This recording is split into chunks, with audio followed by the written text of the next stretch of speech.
শিক্ষার্থী বন্ধুরা,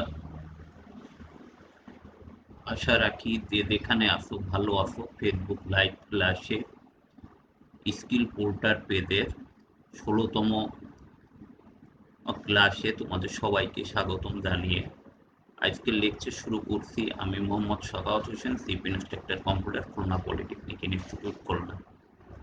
ক্লাসের শুরুতেই বলি, আজ খুলনা পলিটেকনিক ইনস্টিটিউটে আমাদের একটা দুঃখের দিন বলা যায়। আমাদের ইলেকট্রিক্যাল ডিপার্টমেন্টের বিভাগীয় প্রধান জনাব দিদারুল আলম স্যার গতকাল বিকেল 5টায় ইন্তেকাল করেছেন। এজন্য আমাদের প্রত্যেকেরই মন অনেকটা খারাপ। যাই হোক, আজকের ক্লাস, আজকে রিভিউ ক্লাস চ্যাপ্টার 3 লিনিয়ার অ্যারের অধ্যায়ে দুই একটি বিষয় এখানে আলোচনা করব। আলোচনার শুরুতেই আমাদের জানা, আবার একটু জানি সবাই যে লিনিয়ার অ্যারে বলতে কি বোঝায়। অ্যারে বলতে সসীম সংখ্যক একই ধরনের সমগোত্রীয় ডাটা উপাদানকেই বোঝায়। একটি সাধারণ ভেরিয়েবলের নামের আওতায় মেমোরিতে পরপর সংরক্ষিত একই টাইপের কতগুলো ডাটার সমষ্টিকে অ্যারে বলে। আর যে ডাটা স্ট্রাকচারে উপাদানসমূহ পর্যায়ক্রমে সাজানো থাকে তাকে লিনিয়ার ডাটা স্ট্রাকচার বলে। যেমন স্ট্যাক কিউ ইত্যাদি। লিনিয়ার স্ট্রাকচারের তথ্যসমূহ অবশ্যই লিনিয়ার সম্পর্ক বজায় থাকবে। আর লিনিয়ার অ্যারে বুঝতেই পারছো যে লিনিয়ার অ্যারে যে সসীম সংখ্যক হোমোজেনিয়াস ডাটার সমষ্টি, যাদেরকে একটি মেমোরি ভেরিয়েবলের নামের আওতায় মেমোরিতে পরপর সংরক্ষিত একই টাইপের কতগুলো ডাটার একত্রে বলা হয় লিনিয়ার অ্যারে। এবং প্রতিটা লিনিয়ার অ্যারে, প্রতিটা ডাটা স্ট্রাকচারে লিনিয়ার হতে গেলে তাদের ভিতরে অবশ্যই একটা সম একটা সমজাতীয় সম্পর্ক বজায় থাকতে হবে। এবং লিনিয়ার অ্যারের দুটি শর্ত মেনে চলে। অ্যারে উপাদানসমূহ একটি সূচক দ্বারা নির্দেশ করা হয় যা n সংখ্যক ধারাবাহিক সংখ্যা ধারণ করে।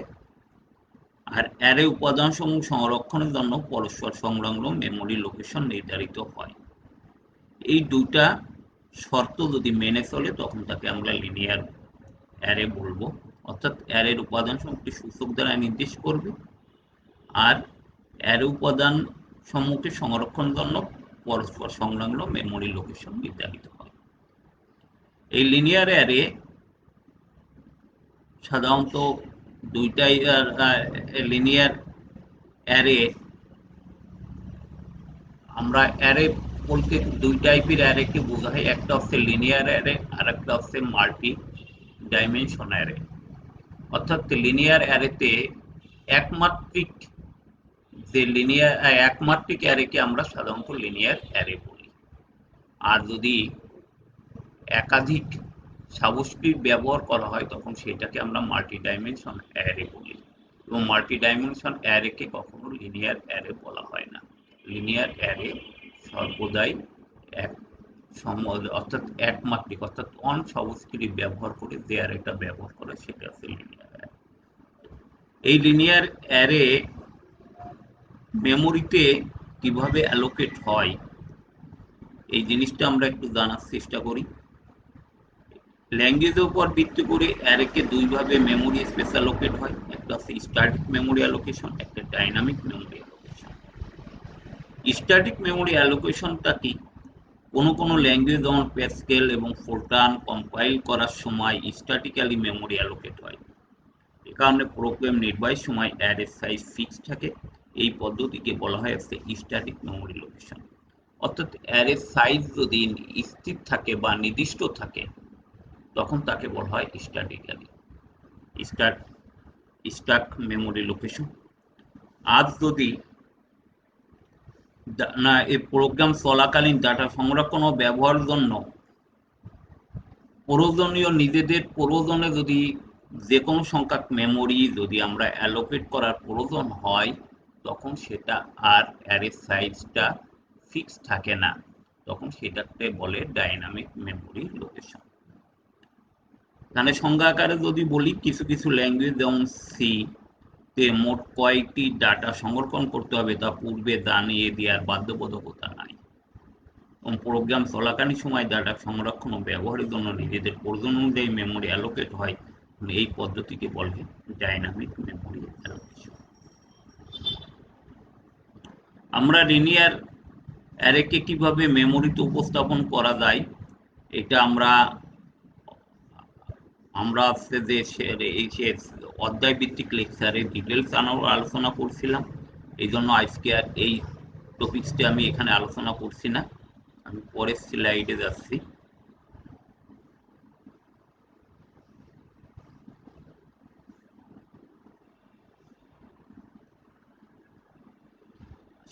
লিনিয়ার অ্যারেতে আমরা কি কি অপারেশন সাধারণত করে থাকি, আমরা ডাটা স্ট্রাকচারের যে 6টি অপারেশন আমরা পড়ছিলাম, ট্র্যাভার্সিং, ইনসার্টিং, ডিলিটিং, সার্চিং, সর্টিং এবং মার্জিং। আমরা লিনিয়ার অ্যারেতে আমরা সেই অপারেশনগুলোর ভিতর থেকে সাধারণত আমরা কয়েকটি অপারেশন আমরা এখানে দেখতে পাবো। একটা হচ্ছে লিনিয়ার অ্যারেতে অ্যারে ট্র্যাভার্সিং বলতে কি বোঝায়। ট্র্যাভার্সিং বলতে আমরা প্রত্যেকেই জানি, যদি কোনো ডাটা স্ট্রাকচারের কমপক্ষে একবার তার উপাদান সমূহকে অ্যাক্সেস করাকে বলা হয় ট্র্যাভার্সিং। লিনিয়ার অ্যারেতেও ট্র্যাভার্সিং করা যায়, অর্থাৎ লিনিয়ার অ্যারেতে যে ডাটা স্ট্রাকচার তার ডাটা সমূহকে একবার অ্যাক্সেস করাকেই লিনিয়ার ট্র্যাভার্সিং বলা হয়। এবং সেক্ষেত্রে আমরা অ্যালগোরিদমের সাহায্যে যদি আমরা করতে চাই, তাহলে সেটা কীরকম হবে। দেখো এখানে কে লোয়ার বাউন্ড, অর্থাৎ আমরা জানি লিনিয়ার অ্যারের ইন্ডেক্সগুলো থাকে, সেই ইন্ডেক্সগুলোর সর্বনিম্ন ইন্ডেক্সকে বলা হয় লোয়ার বাউন্ড এবং সর্বোচ্চ ইন্ডেক্সটাকে বলা হয় হচ্ছে আপার বাউন্ড। তা ট্র্যাভার্সিং করতে গেলে আমরা একটা ভেরিয়েবলের আওতায় এখানে লোয়ার বাউন্ডটাকে অ্যাক্সেস করছি এবং এরপর একটা লুপ নিচ্ছি যতক্ষণ পর্যন্ত আপার বাউন্ড না হয়। এরপর 3 নম্বর স্টেপে দেখো আমরা সেই লিনিয়ার অ্যারেটার নাম এখানে দেওয়া হয়েছে ডাটা, সেই ডাটাকে আমরা এখানে প্রসেস করছি। সেখানে আমি রিড করতে পারি, রাইট করতে পারি, বা যে কোনো অপারেশন আমি করতে পারি, সেটাই ট্র্যাভার্সিং। এরপর এখানে যে লুপটা আছে, লুপে লোয়ার বাউন্ড আমরা কের মধ্যে নিছি এবং এরপরে সেই লোয়ার বাউন্ড ডাটাকে, অর্থাৎ সেই ডাটা নামক অ্যারেটাকেই আমরা এখানে প্রসেস করছি। এরপরে কের মান আস্তে আস্তে বাড়াবো, যেহেতু এটা ওয়াইল লুপ, এই জন্য কের মান আস্তে আস্তে বাড়বে এবং এক সময় আমাদের সমস্ত ডাটাগুলো এখানে প্রসেস হবে। এটা হচ্ছে ট্র্যাভার্সিং অ্যালগোরিদম। এর পরবর্তী অ্যালগোরিদম আমরা দেখব, সেটা লিনিয়ার অ্যারেতে কিভাবে একটি নতুন ডাটা ইনসার্ট করা যায়। দেখো এখানে আমি একটা অ্যারে এখানে দেখানো হয়েছে, একটা কাল্পনিক অ্যারে। আমি এই অ্যারেটার 5 নম্বর পজিশনে আমি 50 ডাটাকে আমি ইনসার্ট করব।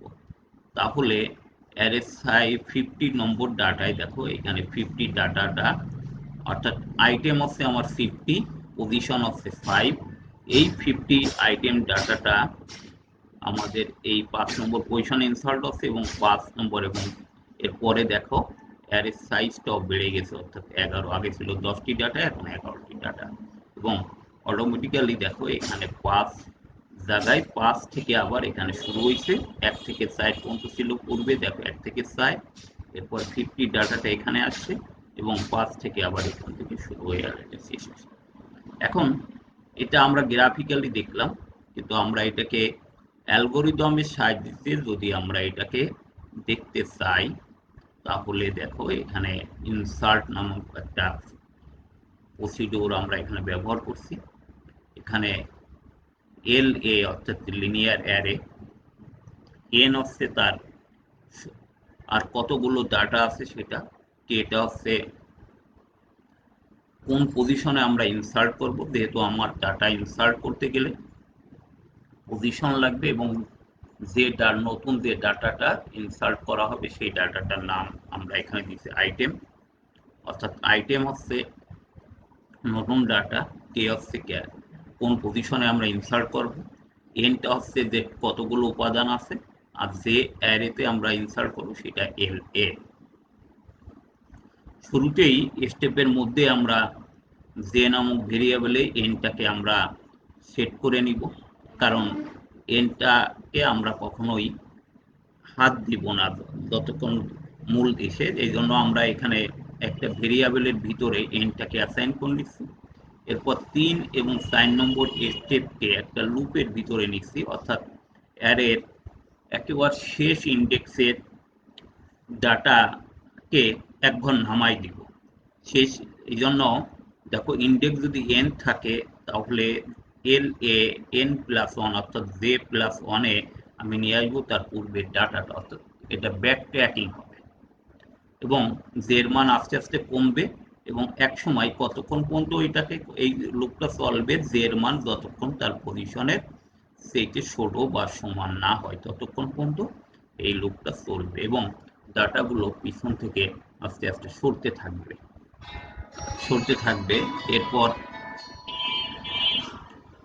এরপর হচ্ছে যে যতক্ষণ পর্যন্ত কে পজিশন না আসবে ততক্ষণ পর্যন্ত এটা চলতে থাকবে, এবং কে পজিশনে লুপ শেষ হওয়ার পরে সেই পজিশনের জায়গায় আমি আইটেম নামক যে ডাটাটি, সেই আইটেম নামক ডাটাকে এখানে সেট করব।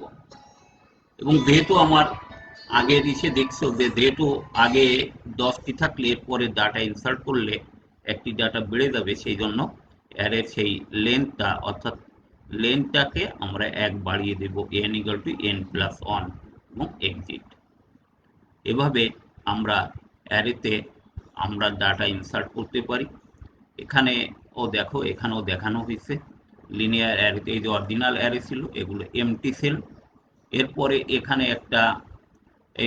এখানে ডাটা ডিলিট করার বিষয়টা এখানে দেখানো হয়েছে। আমরা এই অ্যারেটাকে এই যে অ্যালগোরিদমটাকে কিভাবে আমরা ব্যবহারিক পরীক্ষায় দেখানো যায় এটা আমি এই লেকচারের শেষে দেখাবো। এরপরে আমরা যে কাজটা করব, কোনো একটা অ্যারে থেকে যে উপাদানগুলো আমরা ইনসার্ট করি সেই উপাদানকে কিভাবে ডিলিট করা যায় সেটা এখানে দেখানো হচ্ছে গ্রাফিক্যালি। দেখো এই যে আছে আমাদের অরিজিনাল অ্যারে, এখানে 5টি উপাদান আছে। এই উপাদান থেকে আমরা 20 ডাটাকে রিমুভ করব। তাহলে আমরা কিভাবে রিমুভ করব সেটা এখানে দেখানো হয়েছে। আগে ছিল ব্যাক ট্র্যাকিং আকারে সংযোজন করছিলাম, আর এইটা আমরা কি করব, পিছনের ডাটাগুলোকে পিছনের যে ডাটাকে আমরা সামনে নিব, অর্থাৎ পিছনের ডাটা আছে 50কে 40-এর স্তরে নেব, 40কে তার স্তর থেকে 1 স্তর সামনে নিব, এবং 30কে 1 স্তরে, যেহেতু পজিশন আমি ধরেছি 20 নাম্বার যে ডাটা আছে যেখানে সেখানে, এবং লাস্ট 2 ঘরে 50-50 থেকে যাবে। আর লাস্টে ফাইনালের সময় আমরা এই লেন্থ 1 কমাই দিয়ে এই 50কে কাউন্টার বাইরে রাখবো। এটা হচ্ছে অ্যারে থেকে কোনো ডাটা ডিলিট করার আর যে মূল থিম হচ্ছে এদেরকে আমরা একটু অ্যালগোরিদমের ভাষায় যদি আমরা এটাকে ইউজ করার চেষ্টা করি তাহলে কি হবে, আমরা এখানে আবারও একটা ফাংশন নিচ্ছি ডিলিট, প্যারামিটার আছে 4টা, এল এ আছে সেই যে ডাটাটি আমরা করব সেই এন আছে তার সাইজ, কে আছে পজিশন, এবং যে ডাটাটি আমরা রিমুভ করব সেটা রাখবো আইটেম নামক ভেরিয়েবলে। এই জন্য শুরুতে যে ডাটাটা আমরা ডিলিট করব সেই ডাটাকে আইটেম নামক ভেরিয়েবলে রেখে দিব। এরপর আমরা একটা লুপ চালাবো পজিশন থেকে অ্যারের লাস্ট ডাটাটার আর ইন্ডেক্স পর্যন্ত, এবং এটা দেখো যে পূর্বে অর্থাৎ লাস্ট ডাটাটাকে আমরা তার আগের ডাটায় নিয়ে যাব, এবং এইভাবে লুপটা শেষ হবে এবং পরিশেষে যেহেতু একটা ডাটা ডিলিট হতে অ্যারের সাইজ কমে যাবে, এই জন্য n equal to n-1।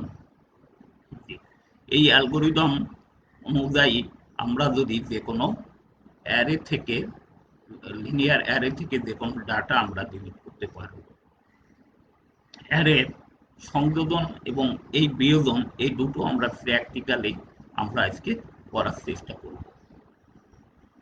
এরপরে ম্যাট্রিক্স মাল্টিপ্লিকেশন আছে, কিভাবে ম্যাট্রিক্সকে দুটো ম্যাট্রিক্সে রূপান্তর করা যায়, এই জিনিসগুলো আমি আশা করি তোমরা আগে শুরুতে যে তৃতীয় লেকচার, চৌথ লেকচারে তোমরা দেখছো, এই জন্য আমি আর এটা আলোচনা করব না।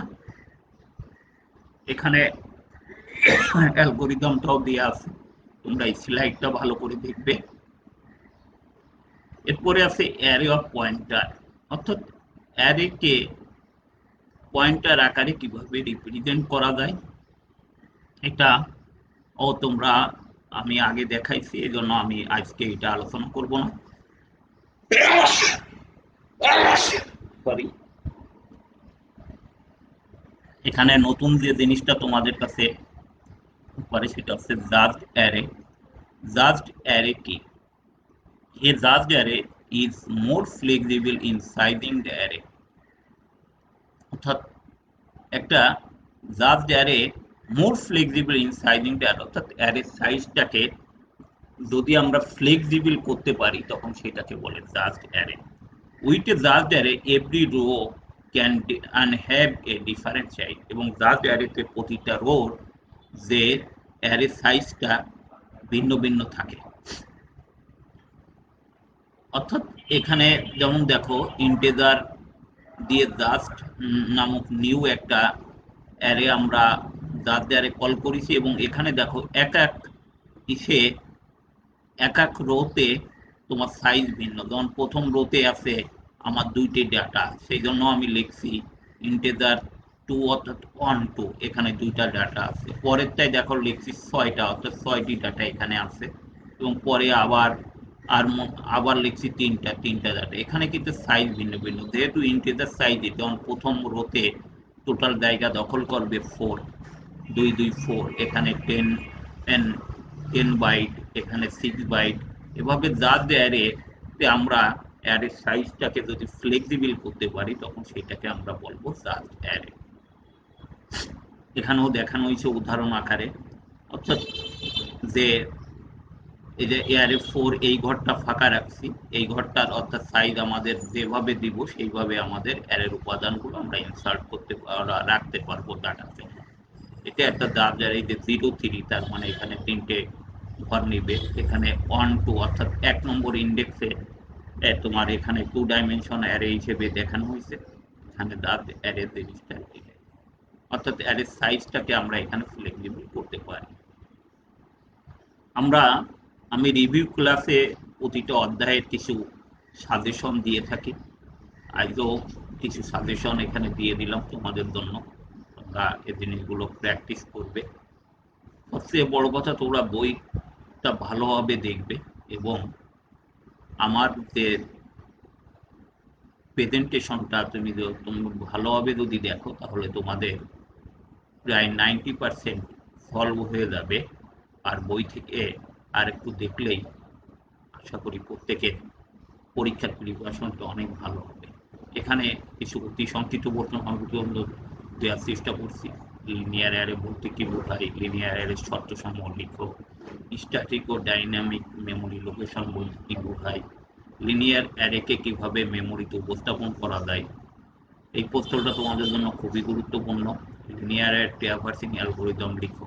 পয়েন্টার কি, লিনিয়ার অ্যারে পয়েন্টার কি, জাস্ট অ্যারে বলতে কি বোঝায়, জাস্ট অ্যারে ব্যবহারের সুবিধা কি, অ্যারে ঘোষণার আবশ্যকীয় তথ্যগুলো কি কি, অর্থাৎ অ্যারে ঘোষণা করতে গেলে কি কি জিনিস লাগে। সাধারণত 3টা জিনিস লাগে: অ্যারের নাম, তার ইন্ডেক্স নম্বর, এবং অ্যারের উপাদান ডাটা সমূহ, এই 3টে তথ্য লাগে। তারপরে এখানে এই অধ্যায়ে সাধারণত বিভিন্ন অ্যালগোরিদমের কৌশল সহ লিনিয়ার অ্যারে কোনো নতুন উপাদান সংযোজন করার অ্যালগোরিদম, অর্থাৎ কৌশলটা বর্ণনা অর্থাৎ অ্যারের অ্যালগোরিদমটাকে বর্ণনা করাটাই সেটাই কৌশল। আমি আমার প্রেজেন্টেশন অলরেডি তোমাদেরকে গ্রাফিক্যালি যে জিনিসগুলো দেখাচ্ছি এইগুলো এখানে দেখিয়ে আলোচনা করাটাই তোমাদের কৌশলের ভিতর চলে আসবে, এবং কৌশল সহ লিনিয়ার কোনো উপাদান বিয়োজন করার এবং দুটো ম্যাট্রিক্স গুণনের অ্যালগোরিদম। এই প্রশ্নগুলো তোমরা আশা করি সলভ করলে তোমাদের পরীক্ষার প্রিপারেশনটা উত্তম হবে। এবং এছাড়া তোমরা যদি অধ্যায়টা ভালো করে বুঝতে পারো, এখান থেকে যে কোনো প্রশ্ন দিলেই তোমরা পারবে। এরপর আমি আজকের লেকচারে দুটো প্র্যাকটিক্যাল অর্থাৎ লিনিয়ার অ্যারে ট্র্যাভার্সিং অর্থাৎ লিনিয়ার অ্যারের উপাদান সমূহকে আমরা প্রিন্ট করব, এবং নতুন একটা উপাদানকে লিনিয়ার অ্যারেতে কিভাবে ইনসার্ট করা যায়, সংযোজন করা যায়, এবং লিনিয়ার অ্যারে এক্সিস্টিং একটা উপাদানকে কিভাবে বিয়োজন করা যায়, এই জিনিসগুলো আমরা পাইথন প্রোগ্রামের দিয়ে দেখব। এখানে পাইথনের একটা কোড আমি লিখছি, ফ্রম অ্যারে ইম্পোর্ট, অর্থাৎ অ্যারেটাকে এখানে অ্যারেটাকে নাম দিছি ARR অ্যারে। এখানে এইভাবে তোমার অ্যারেটাকে ডিক্লেয়ার করতে হয় পাইথন ল্যাঙ্গুয়েজে। এরপরে এন এর মান আমি নিছি, এন এরটা হচ্ছে যে অর্থাৎ কতগুলো উপাদান আমি নিব সেটা। এরপর আর আমরা সেই উপাদানগুলোকে অর্থাৎ অ্যারের উপাদানগুলোকে অ্যারেতে কিভাবে ইনসার্ট কিভাবে রাখা যায়, ইনপুট নেওয়া যায়, সেইটা এখানে দেখানো হয়েছে। একটা লুপ আকার এই যে একটা লুপ নিতে হবে আমাদের for I in range N, অর্থাৎ 0 থেকে n-1 পর্যন্তই। এন পর্যন্ত রেঞ্জ মানে 0 থেকে, যেহেতু প্রোগ্রামে 0 থেকে শুরু হয় জন্য 0 থেকে n-1 পর্যন্ত এখানে দেবে। এখানে এক্স আছে, অ্যারের প্রতিটা উপাদানকে আমরা ভেরিয়েবলে রাখছি এক্স, এবং সেইটাকে অ্যারে এখানে অ্যাপেন্ড করে আমরা অ্যারে যোগ করছি। এরপরে সমস্ত এই লুপের মাধ্যমে সমস্ত ডাটাগুলো হয়ে যাবে, অ্যারেতে ওখানে রাখতে পারবো। এরপর সেই ডাটাগুলোকে যদি আমরা দেখতে চাই তাহলে সেই একইভাবে লুপ দিয়ে print I in range N এবং প্রিন্ট ARR, এভাবে আমরা প্রিন্ট ডাটাগুলো দেখতে পাবো। আর এরপর এই অ্যারেটা ক্রিয়েট হয়ে যাওয়ার পরে সেখানে নতুন উপাদান কিভাবে সংযোজন করা যায়, এর যে কোনো প্রোগ্রাম, এখানে দুইটা প্রোগ্রাম লিখছি, insert new element of an array using algorithm, delete an existing element of an array. এই দুটো প্রোগ্রামে যাই করতে হলেও এইটুকু আগে আমাদের এই যে এখানে অ্যারে ট্র্যাভার্সিং পার্টটা আগে আমাদের করতে হবে। সেই জন্য এইটুক কমান্ড, এরপরে আমরা যে প্রোগ্রামই লিখি না কেন এই দুইটা সেটা লিখলেই হবে। ওখানে অ্যালগোরিদম যেভাবে আছে আমি সেইভাবে লেখার চেষ্টা করছি, যে ইকুয়াল টু, অর্থাৎ ওখানে অ্যালগোরিদমে ছিল যে আপার বাউন্ডকে যে নামক ভেরিয়েবলে এখানে করা হয়েছে। এরপর এখানে আমার দুইটা ইনপুট নিতে হচ্ছে, একটা হচ্ছে কোন পজিশনে আমি ডাটাটা ইনসার্ট করব সেই পজিশনটা, এবং নতুন যে আইটেমটাকে ইনসার্ট করব সেই আইটেম, এই দুটো আমরা ইনপুট এখানে নিব। এরপর ইন্ডেক্সটাকে বাড়ানো হয়, ইন্ডেক্সটা ওই অ্যারেতে যে নতুন ডাটাটি নিচ্ছি এইটা আমাদের প্রোগ্রামার ল্যাঙ্গুয়েজ ভেদে এই লাইনটা আমার এখানে আমার সংযোজন করা লাগছে ARR append ডট আইটেম, অর্থাৎ যে উপাদানটাকে সেই উপাদানকারী অ্যারের শেষে আগে যুক্ত করে নিব। এরপরে আমরা পজিশন, যে পজিশন সেই পজিশন অনুযায়ী আমরা এখানে ইনসার্ট করব। এখানে হোয়াইল লুপ নিচে আমি আগেই বলছি, ওখানে অ্যালগোরিদমে যেভাবে আছে ঠিক সেভাবে। এটা ইচ্ছে করলি পাইথন ল্যাঙ্গুয়েজে এক লাইনের কোড দিয়েও আমার অ্যারেতে ডাটা ইনসার্ট করা যায়, কিন্তু আমরা অ্যালগোরিদমকে ফলো করে কিভাবে ডাটা এখানে ইনসার্ট করা যায় সেটা এখানে আমি রাখছি। এই জন্য এই এই যে কোডটা, এই কোডটা সম্পূর্ণ অ্যালগোরিদমের উপর ভিত্তি করে। এই জন্য তোমরা অ্যারেতে ইনসার্ট করার জন্য একটা লাইনে ইনসার্ট করাও যায় ডাটা। জন্য আমি এখানে যা দেখানো হয়েছে সেটা হচ্ছে আমার অ্যালগোরিদম ফলো করে কিভাবে পাইথনে কোডগুলো লেখানো। এরপরে ARR K equal to item, অর্থাৎ পজিশনে আইটেমটাকে ইনসার্ট করা হচ্ছে, এবং যেহেতু একটা উপাদান সংযোজন করাই মূল উপাদানের সংখ্যা বেড়ে যায় সেই জন্য n এর মান এখানে এক বাড়ানো হয়েছে। এরপর সেই অ্যারেটাকে আমার কিভাবে আমরা আবার সেটা দেখার জন্য আমি ডাটাগুলোকে আবার প্রিন্ট করছি, অর্থাৎ ইনসার্টিং এর পর অ্যারের উপাদানগুলো কি হবে সেটা। এই হচ্ছে ইনসার্ট অ্যালগোরিদমের কোড। এরপর যদি আমি ডিলিট করতে চাই, আগেই বলছি এটুকু আমার কমান, এখানে সেই কে কোন ডাটাটি ডিলিট, কোন যে পজিশনটাকে আমরা ইনপুট নেব এবং যে ডাটাটি আমি ডিলিট করব সেই ডাটাকে এখানে প্রিন্ট করা হয়েছে। এরপর অ্যালগোরিদম ফলো করে আমার এইটুকু কাজ করা হয়েছে, অর্থাৎ যে ইন রেঞ্জ কে n-1, অর্থাৎ এখানে ওই অ্যালগোরিদমটাকে যেভাবে আছে সেভাবে আমি এই ডাটাকে এখানে কোডগুলো লেখা হয়েছে এবং এখানেও সেই যেহেতু ডিলিট করলে একটা মান কমে যায়, এই জন্য আপার বাউন্ড অর্থাৎ এন এর মানটা, এর যে লেন্থটা আমি কমাই দিছি। এরপরে সেই ডাটাগুলো আমরা দেখতে চাইলে আবার এখানে সেই কোডগুলো দেখাচ্ছি।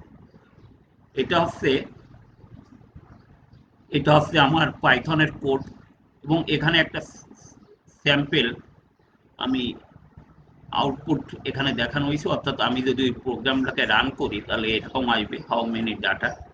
আমি এখানে 3টে ডাটা দিছি এবং এরপরে এই ডাটাগুলো ইনপুট নিছি। ইনপুট নেওয়ার পরে যে অ্যারেটাকে যদি প্রিন্ট করি তাহলে প্রিন্ট করলে এরকম আউটপুট আসবে।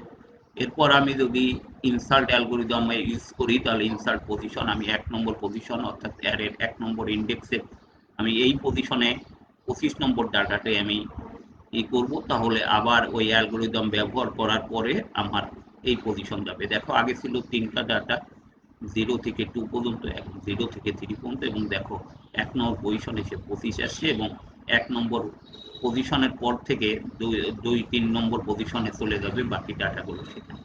আবার একইভাবে যদি ডিলিট করি তাহলে ডিলিটের আমি যে ডাটাটি ডিলিট করছি সেই ডাটাটি আবার সেই পজিশনের ডাটাটি আমি ডিলিট করতে আসছি, সেই জন্য যে 25 নম্বর ডাটা ডিলিট হবে এবং সেটা ডিলিটের পর অ্যারের অবস্থান অ্যারেতে সেই আগের ডাটাগুলোই থেকে যাবে।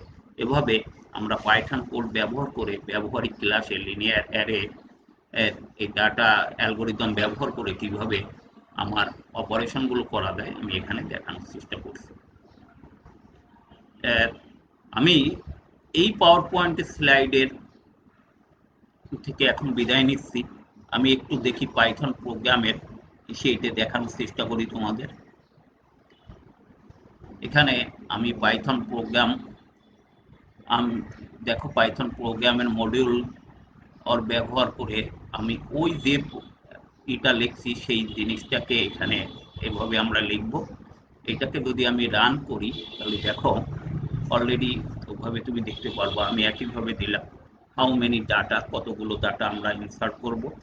আমি মনে করো এখানে দিলাম 22, 11, 44 এবং দেখো এই ইনপুট শেষে আমার অ্যারে মূল অবস্থান এই।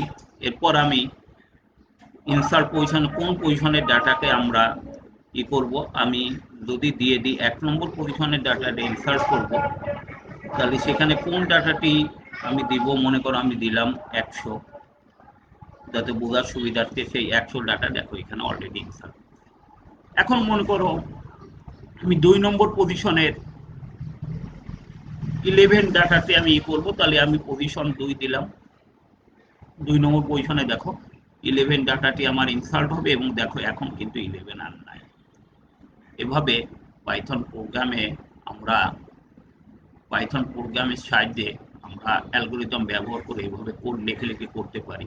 এখানে আমি অলরেডি সেই কোডটা তোমাদের এখানে লিখে তোমাদের কিভাবে আউটপুট ও দেখানোর চেষ্টা করছি। তোমরা নিজেরাই অ্যালগোরিদমটাকে ভালোভাবে বুঝে এভাবে পাইথন প্রোগ্রাম দিয়ে এভাবে তোমরা পাইথনের এডিটর ব্যবহার করে তোমরা এভাবে প্রোগ্রামটা রান করলে রান করে প্র্যাকটিস করলে আশা রাখি তোমাদের ব্যবহারিক ক্লাস সম্পর্কে ভালো ধারণা হবে এবং তোমরা যে কোনো প্রোগ্রাম সলভ করতে পারবা। যাই হোক শিক্ষার্থী বন্ধুরা, আমার মন আজকে এমনি একটু খারাপ, তারপরও তোমাদের ক্লাসটা শিডিউলটা মেনটেন করে ক্লাস নেওয়ার চেষ্টা করছি।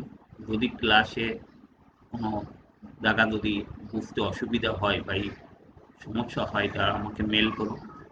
আজকে লেকচার থেকে আমি বিদায় নিচ্ছি। প্রত্যেকে ভালো থেকো এবং স্বাস্থ্যবিধি মেনে চলো।